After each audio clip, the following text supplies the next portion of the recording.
South Wales, New South Wales, New South Wales, New New South Wales, South Wales. New South Wales, New South Wales, New South Wales. Let's go. Let's go, baby. Let's go. go.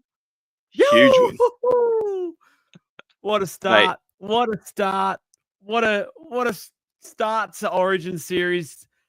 New South Wales winning 18 points to 6. Could have easily been so much more, but here we are. Cheers to the mighty Blues. Get in the comments. Get active. Let's talk. What a game. What a game it was, Jesse.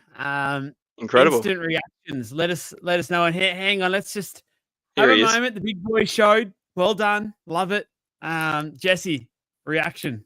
Mate, that was sick. What a game. Yeah, it had me going, man. I was enjoying it thoroughly too. It was really good. First 20 minutes, Jesus, it was all the Blues, wasn't it? They were just all over him. You know, the second half, a little bit of a different story coming out, especially with the sin bin. But no, quality, man. Really good stuff. Referee side of things, I think some calls were neither here nor there. I think the game played out, decent enough. Just a good game all around. I'm keen for game 2. But yeah, massive for the Blues to get up in Queensland. That's huge. Awesome stuff, man. Fuck yeah. New South Wales, New South Wales, New South Wales. Travie boy. Trav. Thoughts, mate? Well played, New South Wales. They deserved it. They were immense. Absolutely immense. They were unreal. Yeah. You can laugh all you want. Let's give the credit where it's due. They were awesome. They literally didn't I sent a message to the group at halftime, sitting there going, is it just the New South Wales dominance? Or sorry that I had to quickly, I've gone from getting stuff ready to quickly jumping on this. I was late. Yeah, I had to ask, is it the New South Wales dominance or is there any bloody Queensland game plan? Because I haven't been able to see it in 40 minutes and I couldn't, I just couldn't see it. And then even in the second half, I still really couldn't see much of a Queensland game plan. Like it was, just full credit to New South Wales. And here's the thing, right? We're probably going to end up talking about this more than the positives, but we're going to give credit to New South Wales. So give credit to Daly and his coaching and what he did in the game plan. Give credit to what they did. Give bloody credit to Payne Haas because what he did was freaking monstrous. New South Wales just did not let Queensland do much at all. You're absolutely spot on. And before we dig into it, before we get into the game and things like that, I want to know, first of all, man of the match. Me personally, I have to give it to Lomax. Zach Lomax, I thought was absolutely sensational. He was a monster. Not just his tries, not just his efforts in the attacking plays, but his meter reading. Huge, never once shied away from doing any sort of work. Thought defensively he was quite good as well. Not that Queensland put too much to the edges of the Blues. Absolutely think Zach Lomax was huge. Trav? No, I think I don't know why. It's on my mind. Is it Zach Lomax? Zach Lomax. Oh, yeah. Lomax was awesome. I agree. But the reason why Lomax was able to be as good as he was I think because Payne Haas just dominated the middle of the field. And so therefore I think Payne Haas is a well-deserved man of the match for me, and in my opinion. I just think what he did in that first half was just enormous, and how he was able to do what he did just literally set everything up for the way, like those 2 tries that Lomax got was on the back of some major play from Payne Haas. That was like 2 or 3 sets before that, and allowing them to get where they were, position on the field, quick play of the ball, offloads. Yeah, he was just huge to me. I look, I would have been happy with Lomax getting the man of the match, but I think Payne Haas is well deserved. Jesse? I would have to say Lomax as well. I just think he was incredible. He was there for every run. He was just nuts. That last try as well was just all his effort too. I think Cleary had an excellent game outside of the conversions. I think you're probably going to look at that and pretty much go, he didn't do a great deal outside of those kicks, but he was solid. He was on point. He had good runs. He, made his tackles where they were. These kicks were on a dime throughout the game. You know, didn't get himself any like tries or assists or anything, but just solid. Everywhere was solid. And then Haas as well, to everything that Trav just said. I think defensively, I think Stephen Crichton was an absolute standout. He was a gun, but yeah, look, Lomax was he's just a freak, man. When he gets in that origin stuff going on, bloody hell, he just can't do a thing wrong. I love it. Got a good thing going for a long time with him. I want to read his stats out and just go a bit further into Zach Lomax first. So obviously 2 tries, 25 runs for 210 meters, 75 post-contact meters, 3 tackle breaks, 2 line breaks, an offload in there, and only the 6 tackles. Obviously, being a winger, they don't really expect to make many of those. He did have 3 errors apparently as well, but I don't know. Didn't really have much of an impact. Obviously, he had an absolutely huge game. Just his game as well, like from where he's come from over the last 12 to 18 months. Obviously, there was obviously those early rumors he didn't see himself as a winger. I think that's very much changed now. He's arguably, I feel like, the best winger in the game. I don't know if that's too much to say, but I think Toe's been a bit below his normal best. But I honestly feel like, especially at this arena, the last 2 years, Zach Lomax has shown he's probably the best winger in the game. Is that too much to say? Like, just his numbers. Like, we talk about Toe doing how much he can do out of the back end and that. Zach Lomax can do that now as well as his freakish tries. He's remarkable in the air. Like, he's literally, I feel like, the complete package. Yep. I agree with you 100%. I think what we've seen Lomax develop into in the last year and a half, defensively, very good. In the attack, geez, there's not many people that can score more tries than him. He can kick, he can catch, he can basically do everything. And yeah, I just think we're only starting to see how good he can be. And like, there's a lot more of Lomax to go. And, if he's not the best winger in the comp right now, I think hands down he will be very, very shortly. So yeah, massive. Trav, I know he wasn't your man in the match, but talk to us a bit about Lomax and what you've seen from an opposition point of view, because it just felt like, and he's just a no-go zone, especially like in the air, things like that. It just makes it very hard, I feel like, to attack. Yeah, I mean, I think you summed it up really well. There's not much I need to say to it. He is just complete. Like he can get the runs.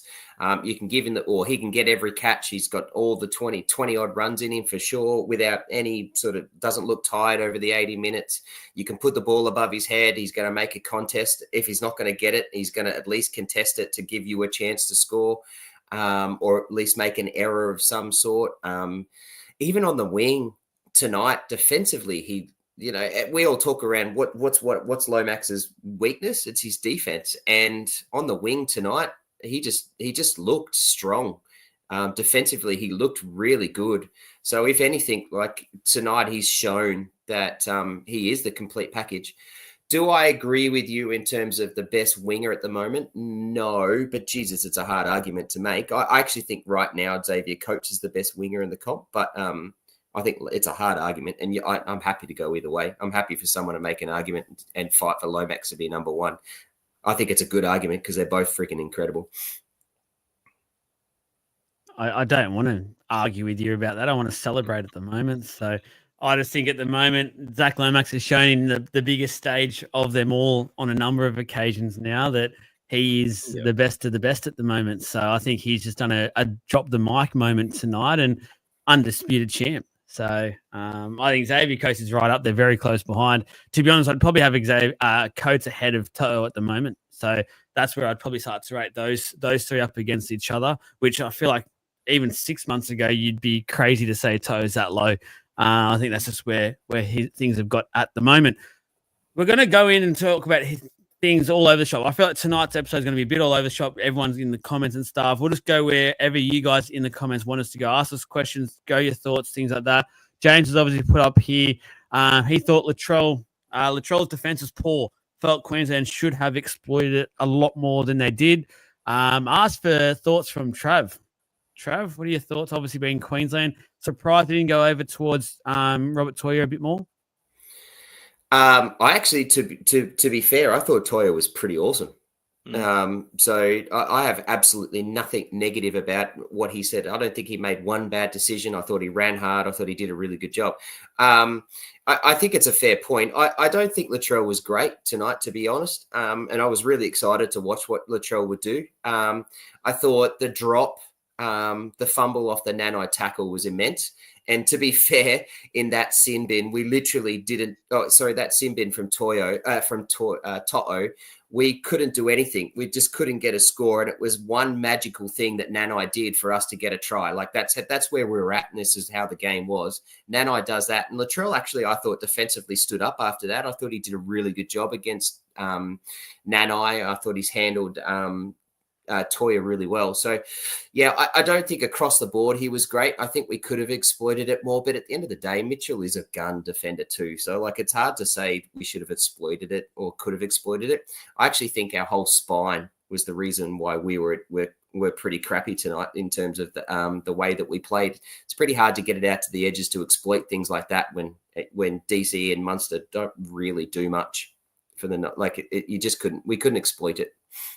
We will get there. We will get there and talk about that. It's a very hot topic. I feel like Chubby's busting at the seams to talk about that as well. So, Latrell from one, like it wasn't definitely one go down as his best Origin performance at all.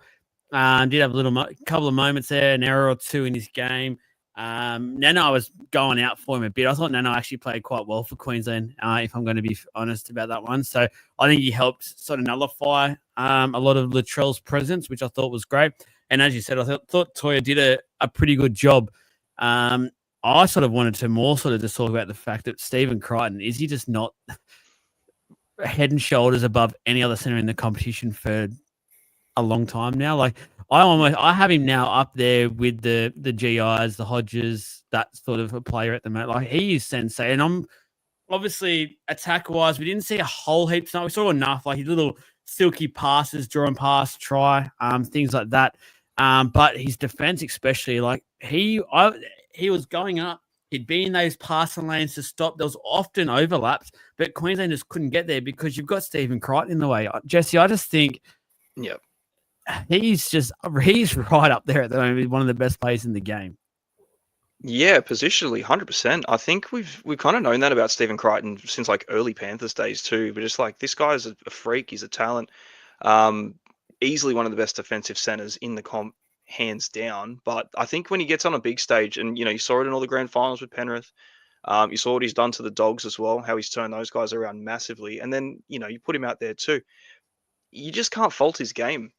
I think he's a big game player, always. And, and that's starting to bleed out into just the regular season of him like just a standard 7, 8 out of 10 every single week. Man, blessed to have him, honestly. And I just think that when he's there and available, I don't think there's any discussion around other centers that we could throw in there, other, turbos and anyone else of the like too. I think if he's there and ready, he's number one in that position. No, it's a no-brainer. He's like a multi-position dude playing in the center. Like he's a fullback / a winger / a halfback / a / a forward. Like he's just a freak. And then not only is that, he's like he's long, he's Gumby-like, and he's incredibly athletic. What an athlete! He's just a freak. Like it's a credit. We're privileged to be able to watch someone like that and do the things that he can do. Yeah, I agree. Sorry guys, I've got a technical issue at the moment. I actually can't click any of the other comments at the moment. I don't know what is happening with the system, but it's Oh no, this is huge. Oh mate, I'll tell you this is what happens when you take on live shows. Hey, oh my god. All right, well, as far as it goes for an agenda, I had no idea because Joel didn't really give us anything to work with, but no. I don't really know where to go with this one, Trav, to be honest with you. I really we were on the end of is he coming back? We were on the end of right, it's ready to go. What did you do? I don't know. And then I realized the background's not right either. Sorry guys, we are back. Love you. I don't know what my StreamYard just freaked the shit out. So at least now I can go back to changing things, I think. Yes, we're perfect. Good. We are good. We're perfect. So we're back. We're back far enough. There was a question before about the halves for the Blues. So, Josh, do you think they got the Cleary-Moses combo right? I think Moses needs about 10 to 15% more ball. I think in the overall side of things, I think the combination was right. I think they were the best two players New South Wales can get. They made it work quite well, in my opinion. That is the first time they've ever played together, I'm led to believe. I'm pretty sure that's correct as well, actually. So, look, it's not going to be perfect. You got the win. That's the most important part. And they both had moments. To be fair, I actually personally think Cleary wasn't great tonight. I don't know if I'm being too harsh on him there. I just don't feel like he was a little bit off. To be fair, I think Moses was pretty decent as well. I just don't think either of them were on fire tonight. But to be fair, 10 to 15% more ball. I think he actually got probably the right amount of ball, Moses. I think there was a few times where Cleary and I think maybe Yo gave him some pretty horrible passes where he couldn't do too much with it originally. So that might have hindered his ability to do a bit more than what he probably was capable or was able to do at that time. So what are your thoughts around that halves pairing, Jesse? The Moses Cleary, obviously a pass mark, but in a bit more detail? I think it was definitely a pass. You know what I mean? Like the combinations are going to have to work out together. You can't expect miracles to happen overnight, especially with a brand new halves pairing. And I think when it comes to what they've selected, it's the best option they had, and it worked well. They played their game how they were supposed to play it. You look at the runs between the two of them, and like 10 to 15% more ball, you could probably get away with maybe a smidge more for Moses too, because his running game is good. But look, he had 6 runs to Cleary's 20. So it's pretty big divide between the two of them. But I don't think he did anything wrong to not be getting in that ball. Or his kicks were decent, except that one that went out on the full, very un-Moses-like. But you're allowed one. Oh, the six against it, not on the full. It went to the dead in the sin bin. The 7 tackles set in this during the sin bin. Jesse, I think you're right, and I think you're being a bit harsh, Joel. I think Cleary was really good. I think they did what they had to do, and James has said exactly what I was going to say. Literally, all they had to do tonight was just be safe and kick the ball correctly. There was one mistake, and Moses showed that he's human by making that 7 tackle set kick. Like they were really good. And Cleary had to run more than what we normally see. We all knew that this was Cleary's team. We all knew that this was Cleary as the halfback and Moses was going to be their second fiddle. And I think he was fantastic. I think they both were fantastic. I think defensively they were really good. This game was literally, and we said it yet in the preview, Joel, yesterday, that it was about what the forwards would do and then how the halves would match against that. And the forwards set them up. I think they really, I mean, the combination's going to get better. And that's dangerous. Like as a Queensland fan, I'm sitting there going, "Oh crap!" It's only going to get better. But I thought they were really good tonight. They did what they had to do. Yeah, it's better to see them. Maybe we're judging Cleary because of his field goal kicking. Yeah, exactly. That's what I said at the beginning. I think he's going to get a lot of criticism around his game as a whole performance because of what he missed. I think without those misses, you look at his game and go, "Shit, it was flawless." I don't think he did anything 100%. wrong. Yeah. But as well, like I prefer to see how the game played out tonight than I would have to seen Moses and Cleary competing with each other, trying to be the main guy. And I think that the clear game plan was not that. It was Moses 5'8", Cleary's a 7. He's going to run the side perfectly. They did exactly what they were supposed to. They didn't intrude on each other. They didn't overplay each other's hand. It was just fine. It worked well. Yeah. Moses will get better game 2 and 3. And Moses just had to pop up when they needed him, like the try that they did with the Latrell, like the first Lomax try, where he had that really nice cutout ball to Mitchell, where Mitchell had to then carry it through with the touch pass while he was in the air. Moses just had to chip in where he needed to chip in. And just as long as that he was in those right spots at the right time. I have no negative about what they did tonight. I know, Trav, you're itching at getting to Queensland. I promise you we'll get to them after this one little topic I want to do. Bring up just because, look, New South Wales did win. I want to give him the credit. I want to give him the spotlight that they do deserve. I feel like sometimes we can be very negative and we can just go straight away to the negative side of the game. Can we just talk quickly about this New South Wales pack? And literally from the kickoff, from the get-go, and I don't think I'm being rude, disrespectful, or overhyping this situation. I think they absolutely monstered, manhandled everything under the sun to Queensland pretty much throughout that entire game. At Suncorp, mind you, game 1, the crowd, we all know it was 52,500 there. It would have been 50,000 Queenslanders. That is one of the best forward pack displays I've ever seen. in not just Origin, but Clubland, international land. That was absolutely ridiculous. And they did not let up. Like, and even the guys coming off the bench just kept going. Like, there was times I actually started to feel sorry for the Queenslanders because they were just getting bashed. It was like there should have been some coppers around because it was like a bashing happening. Like, what was happening?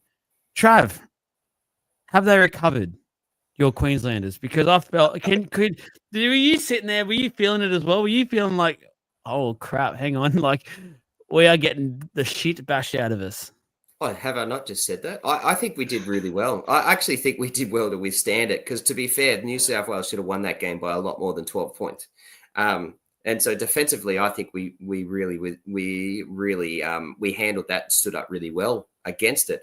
We just got dominated. We just couldn't handle it. We just couldn't manage it. We couldn't get any line speed defensively. We couldn't get up into them because we had to sit back and wait.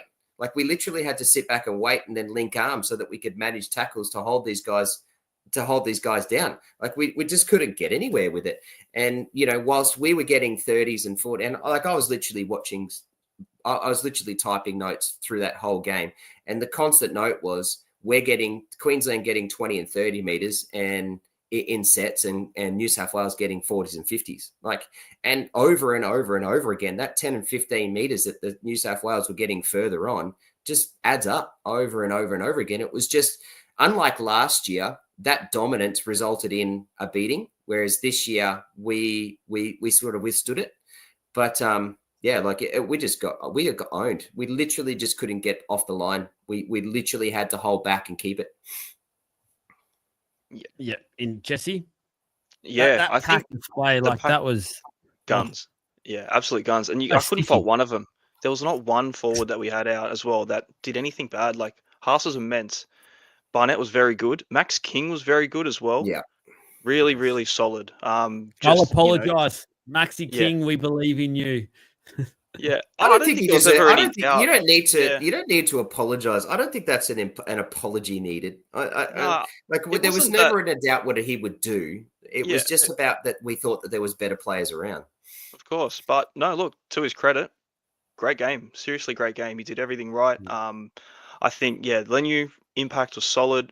Yo was running hard, which was really nice to see, more than him just, slowing it down and passing it off. I think he had really good runs. The second rowers, Jesus, Martin and Crichton were just animals too. Oh. Just freaks. Martin's the entire game. Yeah. He's epic plays. It was different too, because normally you see Martin kind of inject himself here and there, and he's not always there all the time. But he was great, fantastic. And then, coming off the bench as well, Hudson Young. He was freaking rabid when he come on. Like, he had that one error and then just redeemed himself immediately in the next set. But seriously, I love that pack. So good. I think, we talked about it before, like, where do you put these other guys in? Your Ola Kawatus, Koloamatangi, Terrell May, like, where do they fit into this pack? They gelled really well. The chemistry was there. So, yeah. Bloody good. I think Crichton's a smoky man in the match option as well. I actually think he had a sneakily really good game. I was really impressed with Angus. And we actually said that. Yeah, Angus, sorry. We actually said that about him yesterday in the preview as well, Trav. We pointed out that Angus is Angus. Like, he's turned into this guy that just gets to this sort of the scene. And I think a lot of people actually underestimate how big he is. He's a massive human being. Like, he is huge. And there was a number of times that he would run up, and I think it was DCE on him. He just put him to the ground, like, almost every time. I just, like, DCE, man, just go on the other side or something. Go and have a break, bro. Like, you're going to break that old body. How good is that? That put DC into early retirement. I think there might be an announcement tonight after that going, I don't want to do this anymore. I am done. Probably a reason why he's going the Roosters next year. He's sick of bloody tackling the bloke. Jake, if you know anything about podcasting, we're getting to Queensland, so just calm your farm. I can see all the Queensland questions there. We are getting there. Can I one other thing on New South Wales? Isaiah Yo. Can I just give him a quick shout out? Because I actually think even at the lock position, he actually played much more of like he did last year in that prop role. There wasn't much side to side from him. He actually tucked the ball under his wing more often than not, which is not a normal Isaiah Yo move to do. And actually, I think he played a crucial part in this victory and how the forwards played, because normally we were worried about it. Normally his connection in the Blues outfit side of things is very side to side. It just doesn't work for the Blues. It may work for Penrith or in previous years anyway. But at this level, it just doesn't. But I thought he got his game really, did his game really good. Had a really good. How long did he play for? 57 minutes. So he just did his stint, Jesse. Yeah, man. I think he ran the ball really strong. His line was great. There wasn't a lot of the traditional ball playing, slowing it down, looking around kind of stuff that a lot of people don't really want to see in State of Origin. That's kind of why Murray might be the preferred lock when available, or people even saying that should come off the bench or just not in there in general. But I think the game for the tonight was very direct. It was strong, really strong. And it's great having that sort of muscle up front too, especially leading with Haas and Barnett at the same time. Like, it really put them on the front foot massively. And going from your two props into Yo can normally slow it down, but no, he was right there with them, and they definitely used that a lot. Yeah, he was really good. And shout out to Hudson Young, who did obviously have played basically that lock role once he did come on. I actually thought he did that really well. Normally, like, that's been his downfall at Origin. He's been stuck in the middle, and that's obviously not his strength at Clubland. He's one of the best informed second rows in the competition. So it can mess some players up sometimes. But I thought Hudson Young's game, when he came on, it didn't let up what New South Wales are doing, and he actually did that role really, really well also. So I was really impressed with what Hudson Young did as well. Trav, the fans are waiting for it. The League of Inches community in the comments are waiting for you to go off the back fence, Spencer Leniu style. Now, apart from Queensland, who pussied out when this happened and didn't get to him, which I thought was just that should be illegal. That should be a fine heading the Queensland's way. We'll actually kick off to you, Trav. We'll hand the ball off to you. Hit it up, Queensland. What happened? We got out-coached. We got outplayed. We had the wrong game plan. We didn't. Our spine didn't click. The forward pack on the New South Wales dominated us. We couldn't get field position. We couldn't play the ball with. We couldn't get Ponga in any position to be able to play the way that we need him to play. And we started off poorly. Like, we had 5 or 6 errors in the first 10 minutes, or errors and penalties from just ill discipline. And that error rate and ill discipline handled the whole game. We were literally like that the whole game. Just stupid things. Like, the first penalty that at the 38th minute mark, where Carrigan bloody took off Edwards' head. Like, why? Minute mark. What's the point? Yeah. Yeah, like, what's the point? Minute. Oh, yeah, so either 38 minutes. Early minutes. days. Yeah. That first 20 minutes. That's what I mean. Yeah. Like, it was that first 10 minutes was just stupid. Like, that Carrigan taking Edwards' head off, then the Tino working Lomax's head, then the Harry with the terrible kick that created the 7-tackle set, then the Mofo trying to strip Barnett. Like, I could just keep going on. Like, it was just dumb. Like, and I don't get it. We didn't need to do that. And to me, that was a very clear direction. Like, it was a very clear part of an instruction that was given to them, because that stuff just doesn't make sense to me. And then it just happened throughout the whole game, and we just couldn't get any sort of any go ahead with it, any momentum. The next side of it too is that DCE was a passenger. He was just atrocious. I did not think DCE did anything good. And if anything, he actually hurt us. His kicking game was crap. Like, he had 2 kicks that went out of it that he had to kick from a penalty that we got. We worked hard to get those penalties. One of them went like 10 meters. Like, he kicked it out of bounds 10 meters. Like, it was just horrible in terms of that. But whilst I can sit, I've got so much more that I can keep talking about. The problem is, and the thing that I don't, but the thing is, and what I don't want to talk about too much and dwell in the negatives is, New South Wales are freaking awesome. And so they deserve the credit. That's what we should be really talking about. And we can create these stories and do these things, but the reason why Queensland were crap was because New South Wales are awesome. It's not literally, it's not for any other reason. It was just literally, that's where it was. I think you're right about that, but like, I think, and the emphasis here is the start, which you've already pinpointed. And I think at home in game 1 at Suncorp, we all know the nostalgic vibes about that for Queensland. To start that way and give 2 cheap penalties within the first 3 sets of that game, like I think it was putrid, to be honest with you. Like that was extremely poor, and that should have been something that they spoke about at length in the lead up to that game, saying we need to make sure that first 5-6 sets, like the Blues did, we are working our asses off. We're not going for trying to have these cheap moments where we can do that little hand in the ruck and rake a ball and get something back that way. No, we want to get the ball back by hitting someone and belting him and earning that. And it felt like almost from the get-go, Queensland just expected this sort of thing to happen for them. And it's all right, we're Queensland, we're at Suncorp. This is how it's going to unfold. Like, and they allowed New South Wales to get on top very early on. And I think we all knew, looking at the pack that the Blues did pick in the lead up to that, if that did happen, the game would play out like it did. You would just, you'd hardly get a chance. New South Wales would just smother you. And the only if about that was if the halves connected. If they did, which they basically did do in the end, they would just be able to control the game and how it flowed, which they did that perfectly. And Queensland just had no answers whatsoever. Jesse, it's the forwards, but I personally also have question marks around the spine for Queensland. I was really looking forward to seeing that spine at play. Me and Trav spoke at length about it yesterday with our preview.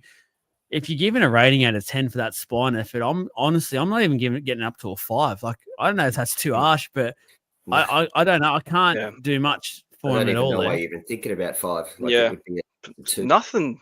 Like 2. Yeah, they did nothing special. And on paper, their spine is their best part of the team. They got the most experience. That's the answer to pretty much every question that you could ask Queensland where they're going to get points from. And you look at those 4, and they didn't do anything. That first 20 minutes, I would say New South Wales really kept them in their own end. Tino and Carrigan looked rattled very quickly. You know, the first Blues set was very, very strong. And it just set it up. You know, the halves were great. Cherry Evans couldn't answer for it. He couldn't get them out of their own end. And they just kept getting battered down and frustrated and giving away rubbish penalties. And, you know, like it started off so early. You're kind of expecting a bit more to come out of it. And then, you know, trying to get an answer out of your key players, and they're not doing anything. I think, you know, other players stood up when they had to. I think Toya was solid. I think Nanai was solid where they needed to be, but that's not enough. I think when Cherry Evans eventually, or when Dearden come on, there was a bit more life about him as well. You know, so that might be something. They have to pick him to start in game 2. Yeah, I think you've got to look at that and just go, you know, where did it kind of go wrong, and what's not working? And I think, yeah, it got better for him, much better when Dearden was in there. You know, super lively all around it all. So, yeah, I don't know. It's kind of a tricky one because you look at who they've got. They're definitely the best players they have to choose from. They just played like shit. They just had a bad game, and I don't know about the whole Ponga thing now too. Like, you know, we're talking about their fullback situation. It's a big problem. Ponga hasn't been doing anything at Clubland, and he's the best option they've got. Do you just keep going, persisting? There's not really too much else to work with. But I'd love to hear Trav's point about that situation. Me too. Yeah. So, go, Trav. So I'll back on to James just quickly because this will lead into Ponga. I actually thought Munster was okay. If any of the 4 was any good, I thought Munster was good. I actually thought Grant. He did a lot. He did. He tried to. Defensively, he was there. A couple of good kicks. He was trying to run. It's just it's kicked a lot more as well. I've never noticed him kick so much. Yeah. Okay. Good point. Well, interesting point. But yeah, I thought he kicked well. For what he was doing.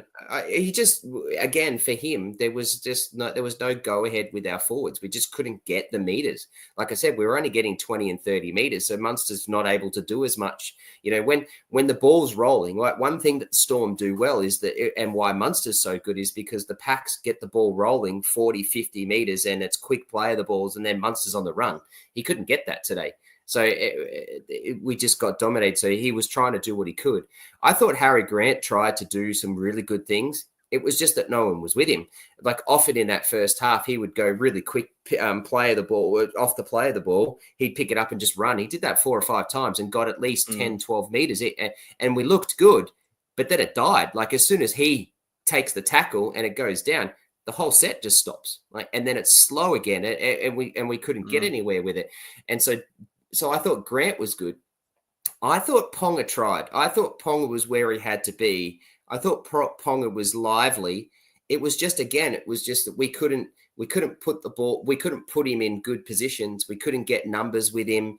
We couldn't get sets off with our forwards. Our forwards couldn't create any meters. We couldn't get any further, like any speed with it. And what's one thing that Ponga is really good at? It's very similar to Munster. If he's got the ball on the run and he's got one-on-one situations and his numbers in front of him is exactly the same with what's out on the outside of him, Ponga's going to create 2-3 people come to tackle him, and then he offloads it, or then he passes it out, and that's where the wingers get tries. Like, that's what Ponga's so good at doing.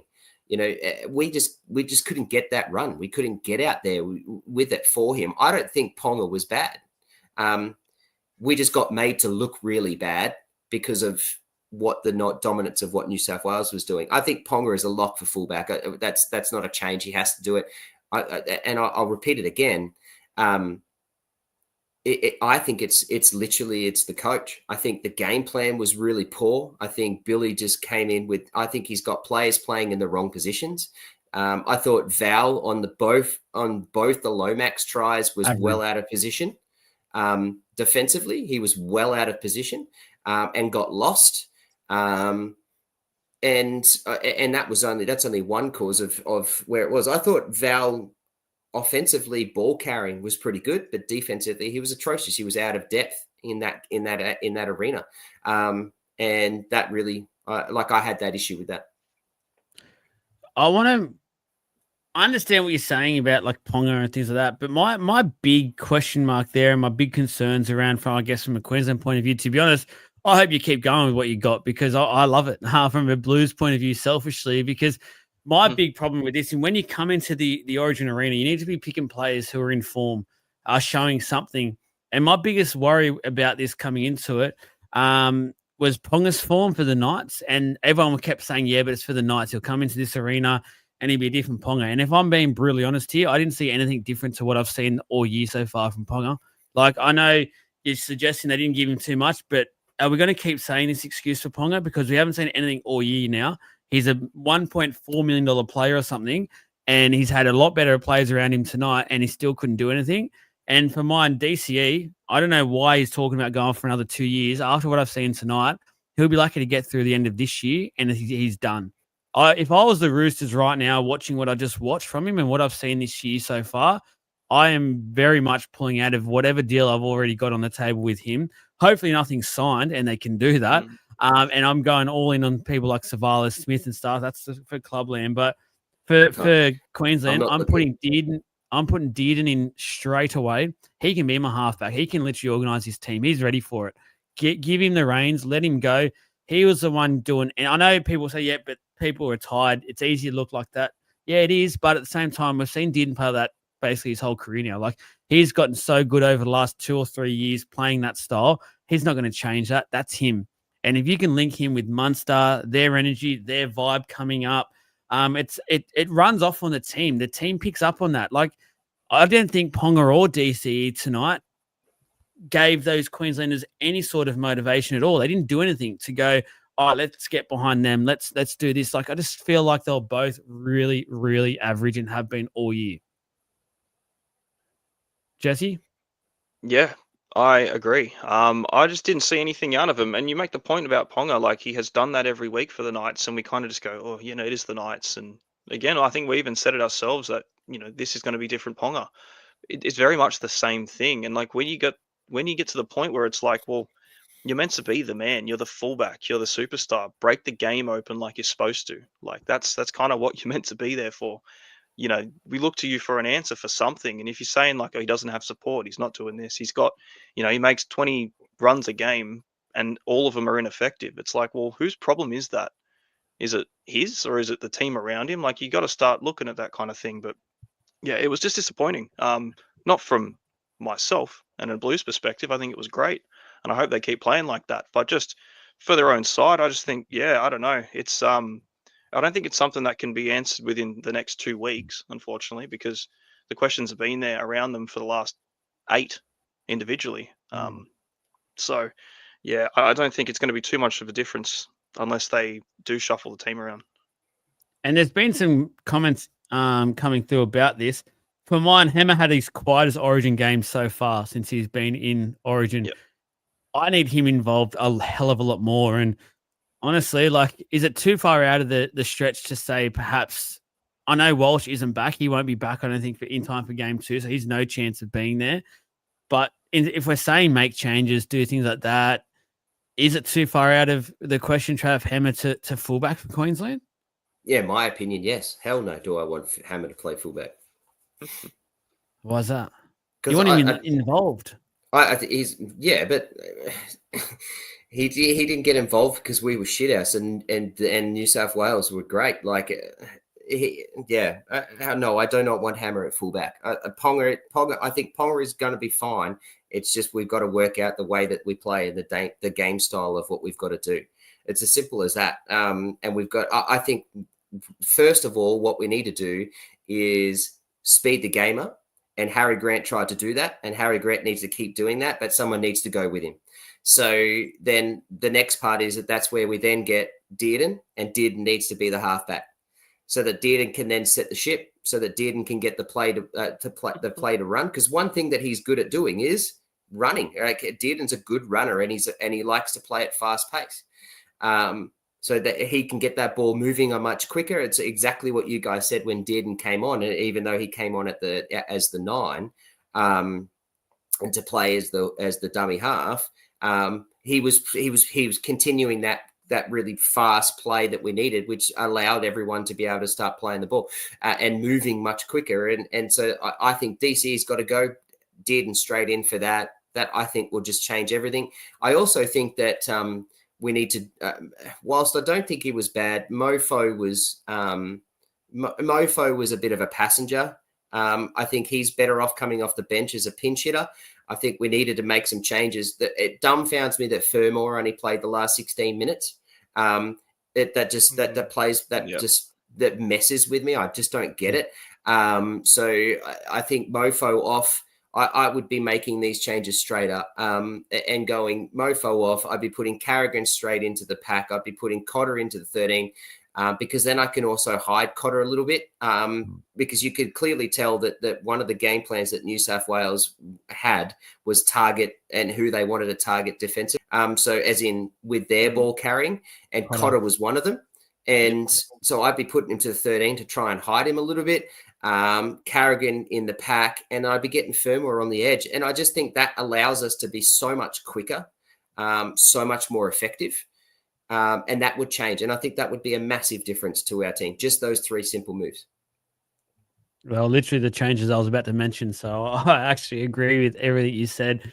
From a Blues fan, I hope Billy sticks to his guns and a bit stubborn with all of this, but that does seem the better option. And to be fair, you probably want Carrigan and Tino starting the game at prop anyway, and just lay that foundation and set a platform in game 2. Because let's face it, there's going to be all this criticism now over the next few weeks saying that, again, you basically got bullied from the get-go at your home stadium.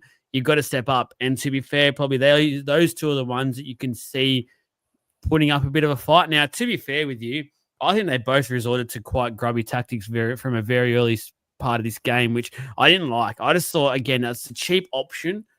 Be tough, be your big man, go about it the right way, and just out-muscle. It's just like they almost went, we know you Blues forward pack are much better than us at the moment.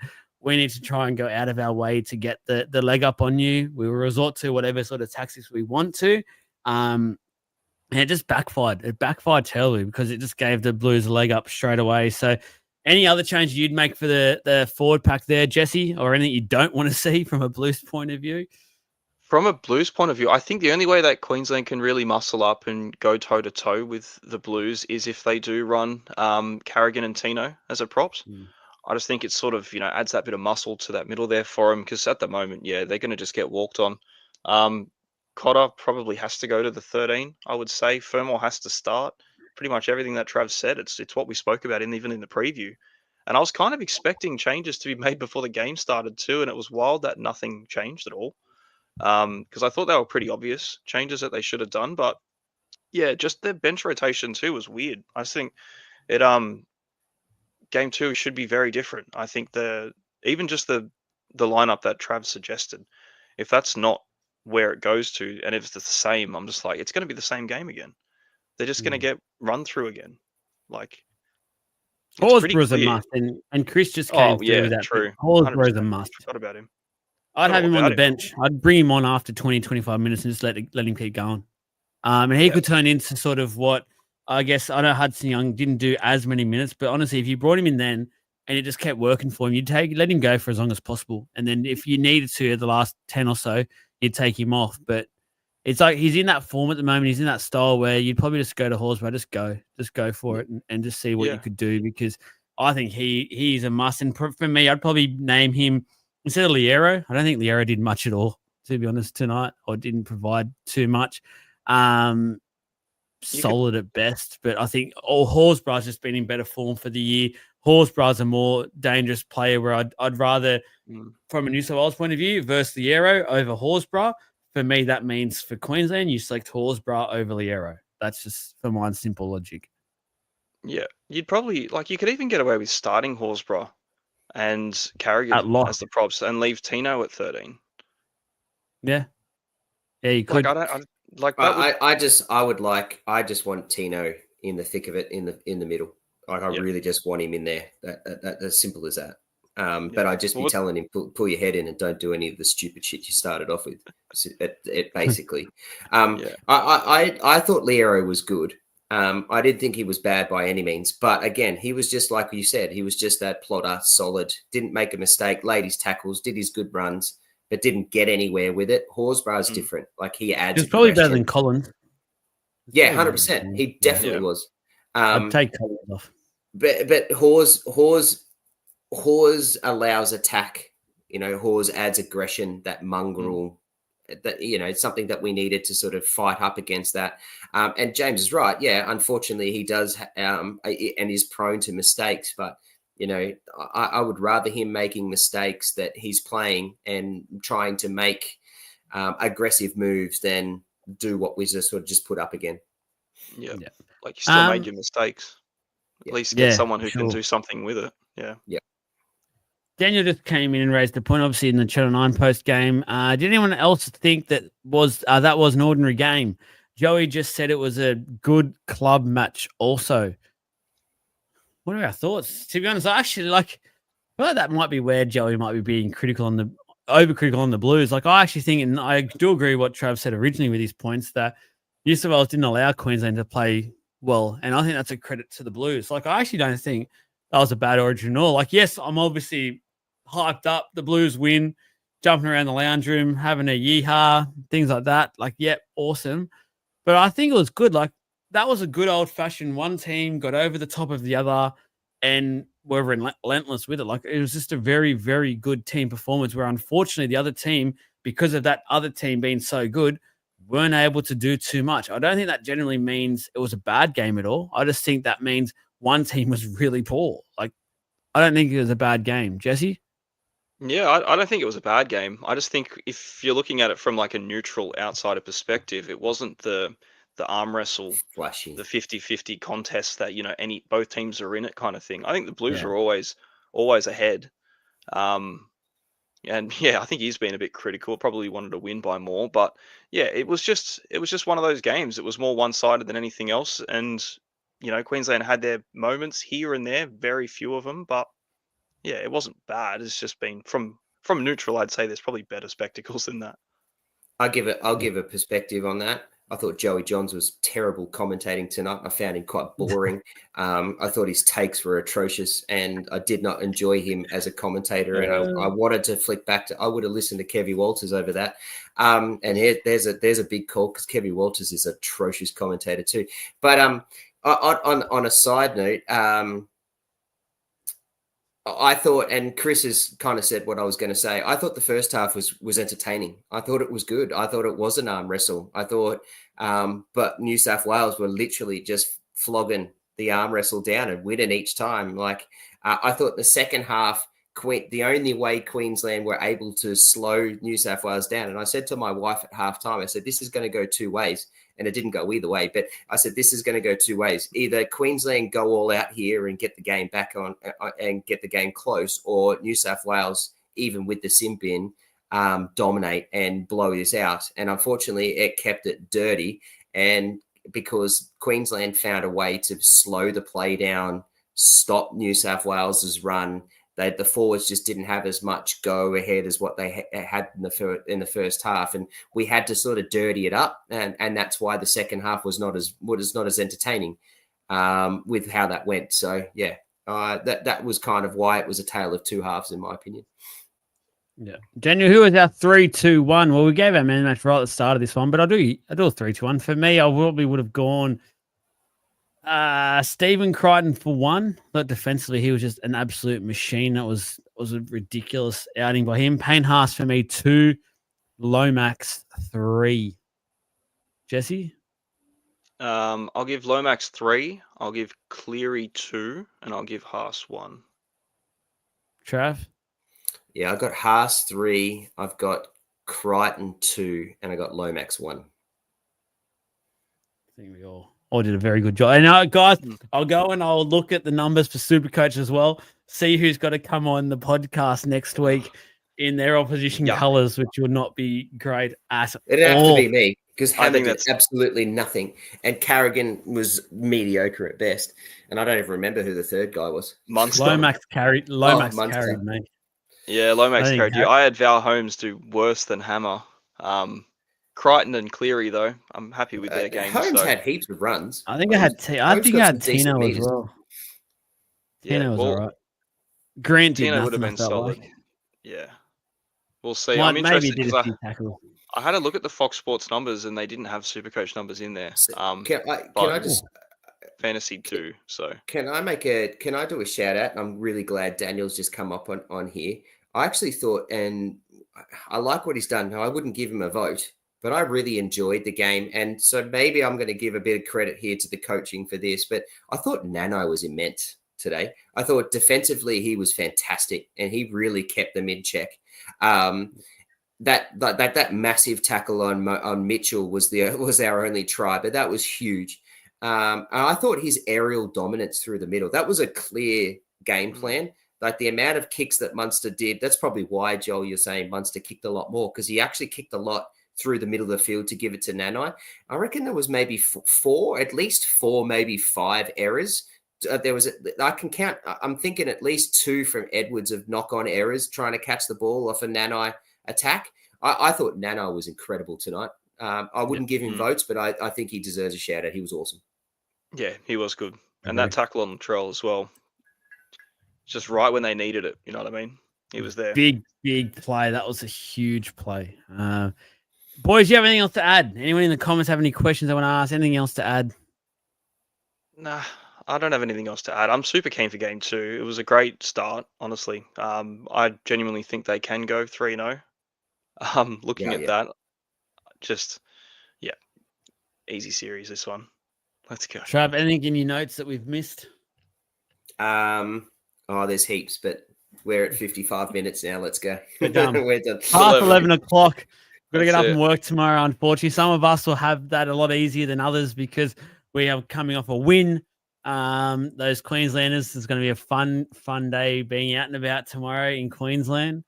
Might just pull out the jumper again. Might just have to just rub a bit of salt into the wound out there. So just one final thing. I just want to get out there. What's the time? 11 o'clock at night. Hopefully those podcasters just beep this part out. Fuck Queensland. Just wanted to get one in there. Queensland. Have to. Go the Blues. Fantastic win. 1-0 up in the series. Good luck to the girls tomorrow night as well to go the sweep. That if they can get that done, who knows? That double sweep could be on the cards after what we've seen from the men for the first game. And Queenslanders just don't get Origin. See you later, Slater. You've been a good one, but maybe stick to playing. Just be humble in your win, you flog. Goodbye, Queensland. Love ya. You